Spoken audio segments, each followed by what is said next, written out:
Sot në orën 10 Kuvendi i Shqipërisë mban seancën plenare ku në fokus janë ndryshimet në buxhetin e vitit 2025 dhe rishikimi i kodit penal. Në qendër të diskutimeve është akti normativ numër 11, i miratuar më 20 janar nga Komisioni i Ligjeve, i cili parashikon rialokim fondesh me ndikim social.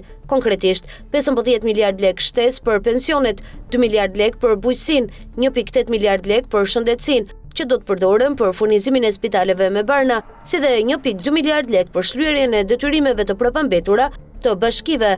Një tjetër pikë e rëndësishme e seancës është rishikimi i kodit penal. Ndryshimet parashikojnë dekriminalizimin e shpifjes dhe forcimin e mbrojtjes ligjore për gazetarët, duke dënuar penalisht kërcënimet dhe dhunën ndaj tyre.